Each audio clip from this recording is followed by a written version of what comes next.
हमारे लिए आभूषणों का मतलब है आभूषण सदा के लिए। मुरझाए चेहरे भी खिल जाते हैं जब आप खजनी वाले गौरी शंकर प्रसाद सर्राफ एंड संतोष कुमार ज्वेलर्स के यहाँ आते हैं, जो हैं सोने एवं चांदी के होलसेल एवं फुटकर विक्रेता, गोपी गली, घंटाघर, गोरखपुर। कॉन्टैक्ट 9956562120।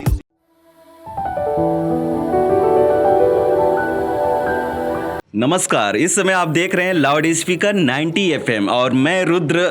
जो आज का सेशन है हमारा पोएट्री के अंतर्गत, आपसे हम लोग मिलने आए हैं और हमारी स्टूडियो में मौजूद हैं डॉक्टर सरिता सिंह, जो अपने रचना से पोएट्री में एक बहुत ही बड़ा योगदान कर रही हैं। समाज में महिलाओं के सशक्तिकरण के लिए बहुत ही अच्छा काम कर रही हैं। तो आइए उनसे रूबरू होते हैं और उनसे बात करते हैं। नमस्ते मैम, लाउड स्पीकर FM में आपका स्वागत है। नमस्ते लाउड स्पीकर FM, सभी दर्शकों को, श्रोताओं को मैं नमस्कार करती हूँ। सरिता सिंह, गोरखपुर, उत्तर प्रदेश से आप सबके बीच जुड़ी हुई हूँ।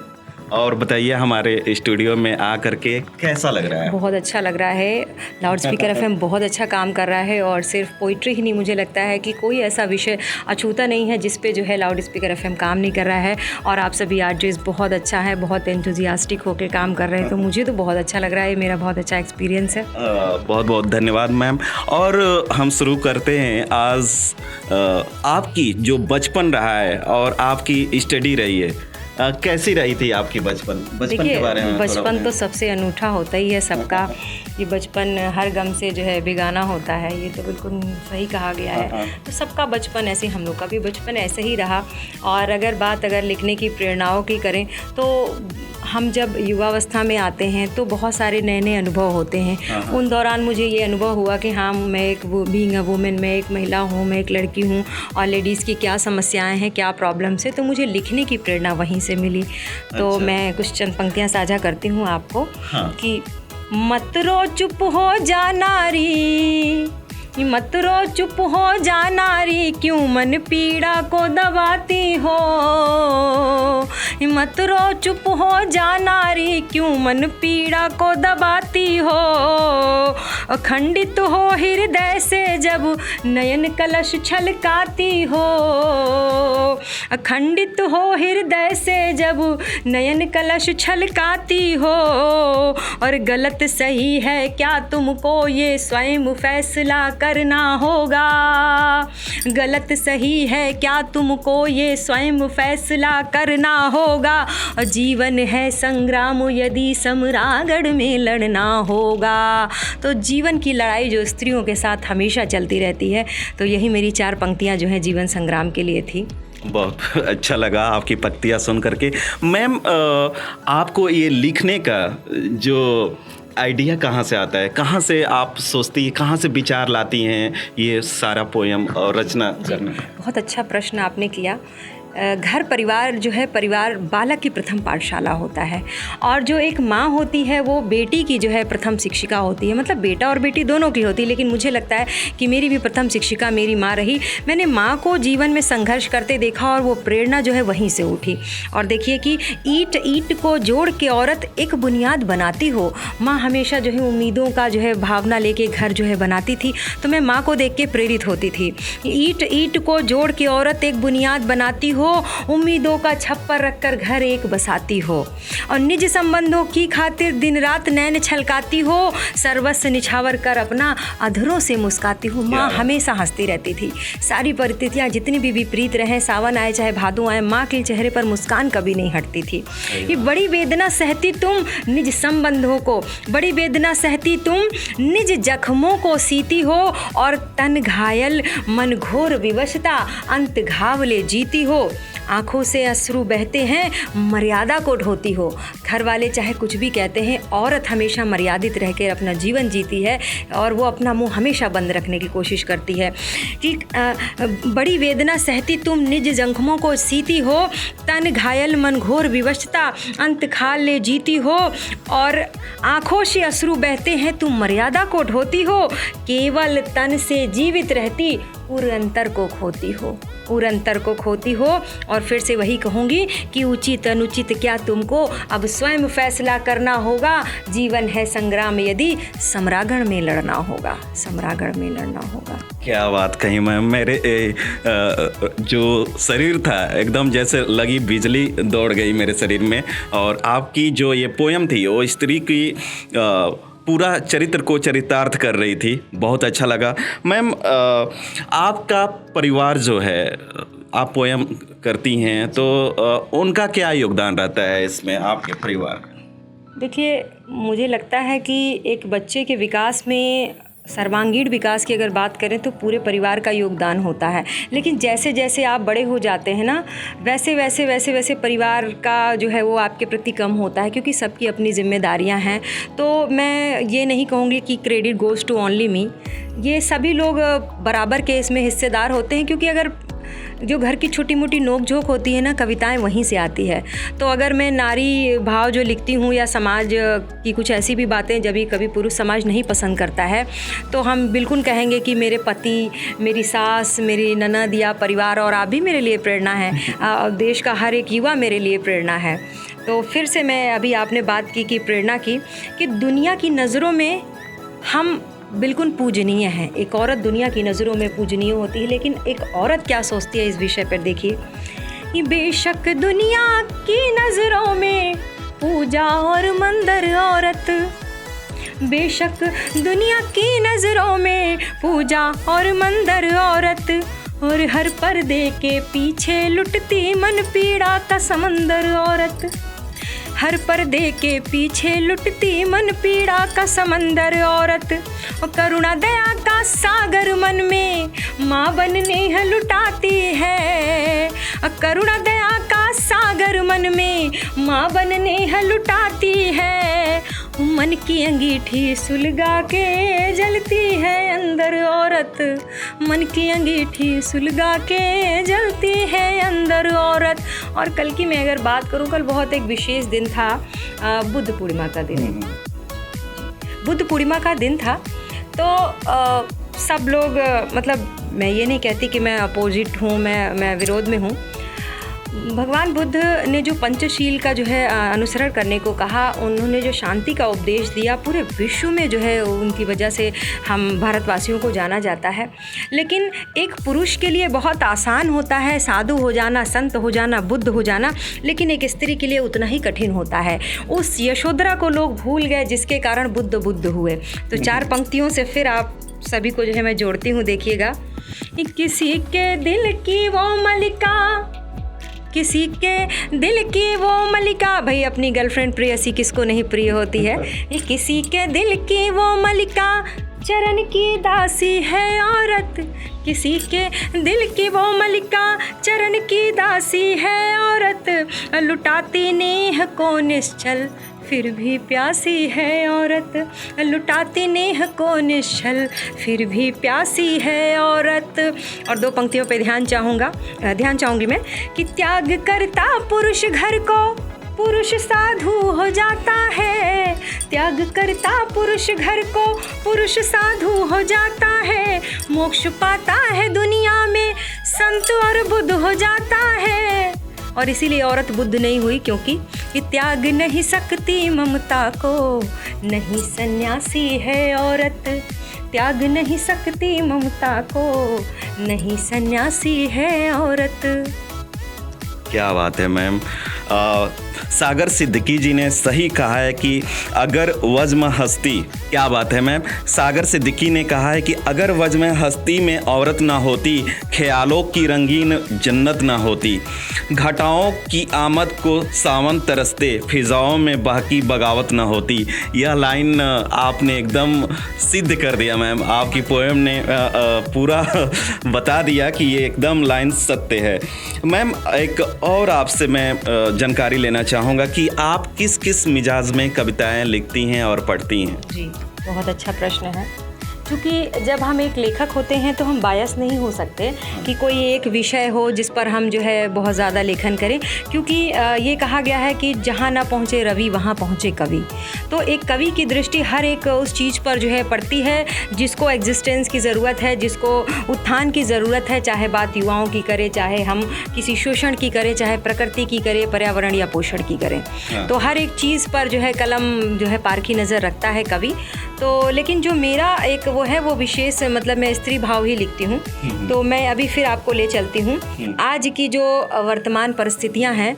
हम आधुनिकता की ओर, 21वीं सदी की ओर बहुत तेज़ी से भागे चले जा रहे हैं, लेकिन आज भी स्त्री सीता के रूप में स्त्री जीवित है। बस ज़रूरी है हमें अपने उस चश्मे से को हटा के सही दृष्टिकोण स्त्री के प्रति रखने की। मैम, आपकी इतनी अच्छी अच्छी रचनाएं हैं, अभी आप सुना रही थी, आपकी पुस्तकें पब्लिश हुई हैं? जी हाँ, बिल्कुल हुई है। हर जो किसान होता है जब उसके खेत लहलाते हैं तो उसे प्रसन्नता होती है, जब वो अनाज काट के स्टोर करता है तो उसे और भी ज़्यादा अच्छा लगता है। उसी तरह जब हम बात कवि की करते हैं तो हर कवि ये चाहता है कि जो उसकी रचनाएं हैं इधर उधर बिखरी हैं वो सारी एक जगह कंपाइल होकर एक बुक के रूप में हो। तो मेरी भी अपनी एक पुस्तक है। जैसे पहले तो मेरी एक पुस्तक प्रकाशित हुई 2019 में, जो कि मुझे साहित्य संगम संस्थान ने एज अ गिफ्ट दी थी, उसका नाम था आहुति। दूसरी पुस्तक मेरी जो टूटी फूटी रचनाओं की प्रकाशित हुई, क्योंकि उसमें मनोभाव वाली रचनाएँ ज़्यादा थी, विधा संगत इतनी नहीं थी रचनाएं, तो वो इदन्नम में थी। और बाद में मेरी एक जो लेडीज़ स्पेशल बुक पब्लिश हुई वो काफ़ी जो है रोल किया उसने, काफ़ी लोगों को प्रभावित किया। उस बुक का नाम था नारी पुष्प पलाश, क्योंकि नारी का जीवन एक पलाश के पुष्प की तरह होता है कि हर मौसम में जो है, चाहे तकलीफ़ें परिस्थितियाँ जो भी हो, वो बस ऐसे ही दहकता रहता है। तो स्त्री का जीवन भी ऐसे ही जो है दहकता है, इसी तरह स्त्री का जीवन होता है। तो यही मेरी बुक थी। मैम, आप नारी के ऊपर बहुत सारी पोएम सुनाई, और प्रकृति के ऊपर या नारी सुंदरता के ऊपर कोई पोएम हो तो सुनाइए। जी, प्रकृति की अगर आप बात कर रहे हैं तो बिल्कुल मैं, अभी तो मौसम चल ही रहा है अच्छा, जून जुलाई में बारिश होगी तो बारिश के ऊपर मैं कविता दूंगी। उससे पहले दुनिया को एक संदेश स्वरूप मैंने रचना लिखी है। देखिएगा कि दुनिया में एक कवि क्या सोचता है। दुनिया में सबको एक ही जैसा सम्मान मिले, सबकी रक्षा सबको शिक्षा और ज्ञान का दान मिले। दुनिया में सबको एक ही जैसा सम्मान मिले, सबकी रक्षा सबको शिक्षा और ज्ञान का दान मिले। हरियाली हो खेतों में घर घर धान से भर जाए, हरियाली हो खेतों में घर घर धान से भर जाए, और भरा पेट हो जनता का चेहरे पर मुस्कान मिले। भरा पेट हो जनता का चेहरे पर मुस्कान मिले, कवि यही चाहता है। और देखिए क्या चाहता है कवि, कि अंधकार ना हो कोई घर, सबको खुशी समान मिले। हर धर्म जाति हो भाई बंधु, ऐसा कोई विधान मिले। हर धर्म जाति हो भाई बंधु, ऐसा कोई विधान मिले। राजतंत्र बने जनशासन, हर कोई अपना मालिक। राजतंत्र बने जनशासन, हर कोई अपना मालिक। हो विकास का मार्ग प्रशस्त, ना कोई व्यवधान मिले, ना कोई व्यवधान मिले। तो मैं जो है, अभी आपने बात की है प्रकृति की तरफ चलती हूँ, क्योंकि अभी लू चल रहा है, बहुत ज़्यादा गर्मी है, तो उस लू को जो है वो करते हुए एक रचना मैं आप लोग को दे रही हूँ। जून की गर्मी। जेठ दोपहरी जल रहे सारे, जेठ दोपहरी जल रहे सारे, और छाले पड़ रहे कोमल पाँव, छाले पड़ रहे कोमल पाँव। लूह से लहलह जाए बदन, लूह से लहलह जाए बदन। चली तपन ये हर एक गाँव, चली तपन ये हर एक गाँव। और मकई के लावा के जैसे फूट रही भीषण गर्मी, फूट रही भीषण गर्मी। और तन जितना गर्म उतना ही मन, भावों की मर जाए नरमी। तन जितना गर्म मन उतना गर्म, भावों की मर जाए नरमी। और सबकी नजरें ढूंढे बेकल, बस शरबत और ठंडा पानी। सबकी नजरें ढूंढे बेकल, बस शरबत और ठंडा पानी। और इस ताक में बैठे हैं कि बदले मौसम लौटे ये जवानी, बदले मौसम लौटे ये जवानी। और सूनी पड़ गई अब तो चौपाल, इतना लू चल रहा है कि घर से निकलना मुहाल हो गया है। कि सूनी पड़ गई अब तो चौपाल, गए कहाँ सब बाल ग्वाल। सूनी पड़ गई अब चौपाल, गए कहाँ सब बाल ग्वाल। तीव्र प्रताप ग्रीष्म का ऐसा, जल रहे सबके तन और बाल, जल रहे सबके तन और बाल, गांव शहर सब एक हुआ है, सन्नाटा चारों ओर है। गांव शहर सब एक हुआ है, त्राही त्राही है त्राही माम, त्राही त्राही है त्राही माम। और चारों तरफ अजब बिताबी, चारों तरफ अजब बिताबी, 3 पहर को जाए हमाम, हमाम मतलब स्नान करना, 3 पहर को जाए हमाम। खरबूजा तरबूजा लुभाए, खरबूजा तरबूजा लुभाए, गरम कचौड़ी अब ना भाए, गरम कचौड़ी अब ना भाए। और बर्फ़ का गोला दिखे जहाँ पर, बच्चे बूढ़े सब ललचाएं, बच्चे बूढ़े सब ललचाएं। गर्मी का जो है बस यही एक दृश्य मैंने उकेरने का प्रयास किया है। और जब गर्मी ख़त्म हो जाएगी तो सावन का सुनहरा मौसम आएगा। तो प्रकृति को इंगित करती एक और रचना दे रही हूँ, आप देखिएगा। रिमझिम सावन की बूंदे, रिमझिम सावन की बूंदे, सावन में खूब सुहाती है। अमह की अंबर से अवनी काली घटाएं लुभाती हैं। रिमझिम बारिश की बूंदे, रिमझिम बारिश की बूंदे, सावन में खूब सुहाती हैं। अमह की अवनी से अंबर काली घटाएं लुभाती हैं। सजी धजी दुल्हन सी धरती, पायलियाँ छनकाती है। देखिएगा जब बारिश की बूंदें टप टप टप टप धरती पर गिरती हैं तो ऐसे लगता है कोई एक ध्वनि सी क्रिएट हो रही है, एक पायल सी बज रही है। सजी धजी दुल्हन सी धरती, पायलियाँ छनकाती है। अब बूंदों की चुनरी मन भावन, चारों दिशा लहराती है। बूंदों की चुनरी मन भावन, चारों दिशा लहराती है।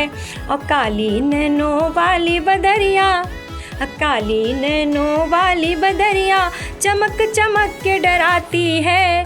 और दादुर मोर पपीहा बोले, कोयल गीत सुनाती है। दादुर मोर पपीहा बोले, कोयल गीत सुनाती है। और छम छम रिमझिम पायल बाजे, छम छम रिमझिम पायल बाजे, मेहंदी भी इतराती है। और मन मंदिर में पावस ऋतु शीतलता लेकर आती है। मन मंदिर में पावस ऋतु शीतलता लेकर आती है। और एक सूंधी सी जो खुशबू उठती है आंगन में, तो मन करता है उस मिट्टी को चूम ले। और बच्चे कभी कभी उत्सुकता बस उस मिट्टी को खा भी लेते हैं। कि घर आंगन सुरभित हो जाते, घर आंगन सुरभित हो जाते, काया भी हरियाती है। और धरती अंबर एक से लगते, क्यारी भी मुस्काती है, क्यारी भी मुस्काती है। बहुत बहुत धन्यवाद। बहुत बहुत धन्यवाद मैम। कहा जाता है कि साहित्य समाज का दर्पण होता है और कलम में वो ताकत होती है जिससे समाज को परिवर्तित किया जा सकता है। तो आज के इस सेशन से हमें ये देखने को भी मिला और काफ़ी सारी जानकारियाँ भी मिली, समाज में क्या चल रहा है, समाज में क्या क्या अभी कुरीतियाँ हैं और कैसे इसे दूर किया जा सकता है। मैम से बात करके हमें बहुत अच्छा लगा और आप लोग भी इस पोएट्री सेशन को बहुत ही एंजॉय किए होंगे। मैम आप हमारे स्टूडियो में आए इसके लिए बहुत बहुत धन्यवाद। बहुत बहुत धन्यवाद। और ऐसे ही देखते रहिए, सुनते रहिए लाउड स्पीकर 90 FM, बजाओ बजाओ जरा झूम के बजाओ।